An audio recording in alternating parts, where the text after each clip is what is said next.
안녕하세요. 지난 영상에서는 사내근로복지기금의 개념과 절세 전략 활용 방법까지 자세히 살펴봤는데요. 오늘은 이와 같이 병행하면 더욱 큰 시너지를 낼 수 있는 바로 선택적 복지제도에 대해 이야기해 보겠습니다. 요즘 복지에 대한 직원들의 기대치는 그 어느 때보다 높아졌습니다.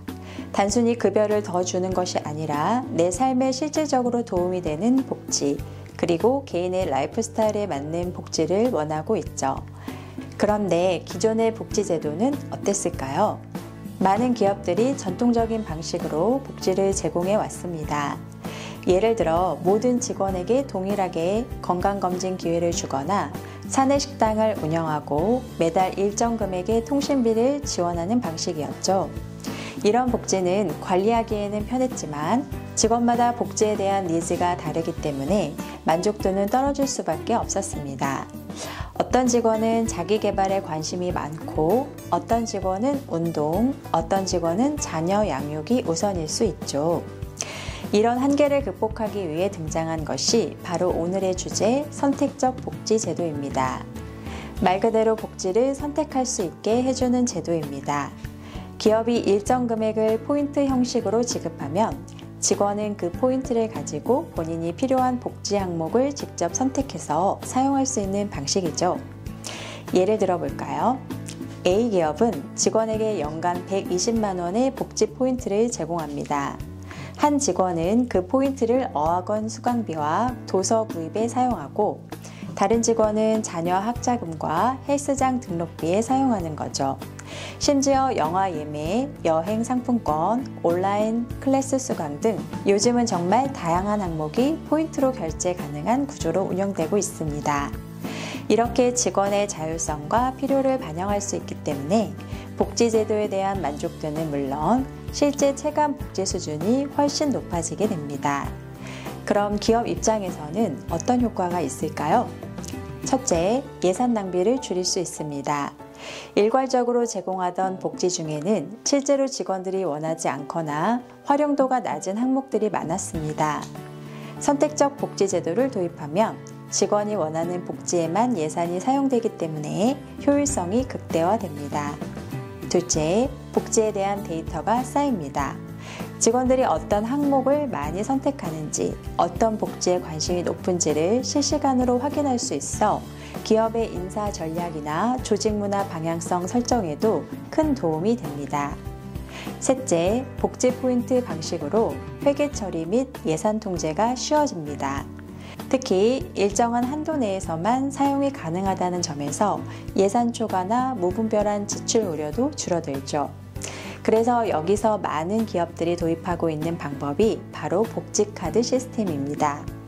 복지카드는 직원 개개인에게 지급되는 카드로 연간 혹은 분기별 복지 포인트가 충전됩니다. 직원은 이 카드를 사용해서 복지 항목을 바로 결제할 수 있고요. 기업의 입장에서는 사용 내역이 자동으로 정리되기 때문에 세무 처리, 회계 관리가 굉장히 편리해집니다. 예를 들어 직원이 복지카드로 도서 구매를 하면 그 내역이 실시간으로 시스템에 기록되고 기업은 별도의 수작업 없이 전체 복지 예산의 흐름을 바로 확인할 수 있습니다.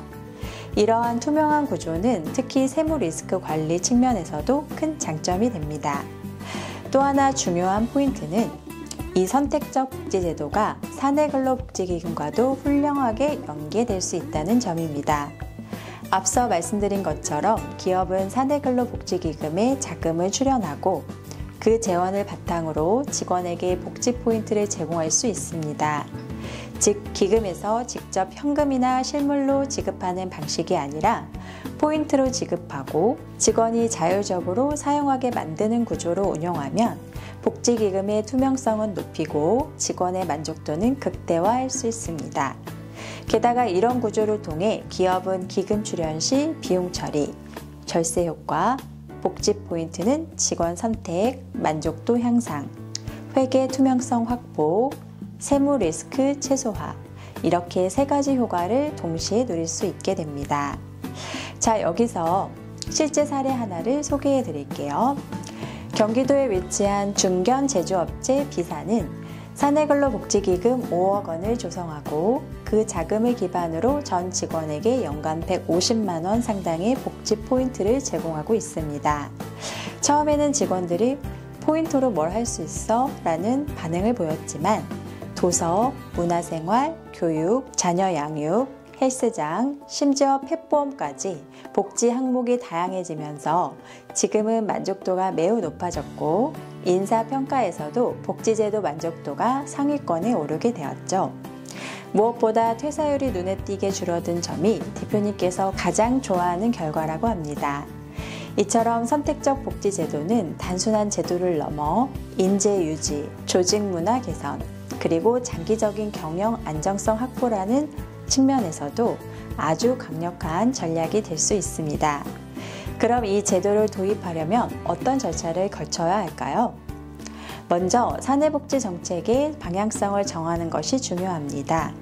우리 기업의 직원 구성, 평균 연령, 직무 특성 등을 고려해 어떤 복지 항목이 실질적으로 도움이 될지를 파악해야 합니다. 다음으로 복지 포인트 금액을 설정하고 어떤 시스템을 통해 이를 운영할지 결정해야 하는데요. 복지 전문 플랫폼을 활용하거나 복지카드 공급 업체와 제휴를 맺는 방식이 일반적입니다. 그리고 무엇보다 중요한 건 직원들에게 이 제도의 취지를 잘 설명하고 자유롭게 활용할 수 있도록 교육하고 안내하는 과정입니다. 단순히 포인트만 주는 것이 아니라 당신의 필요에 따라 복지를 설계할 수 있는 권한을 주는 거니까요. 마지막으로 말씀드리고 싶은 점은 복지제도는 단순한 혜택이 아닙니다.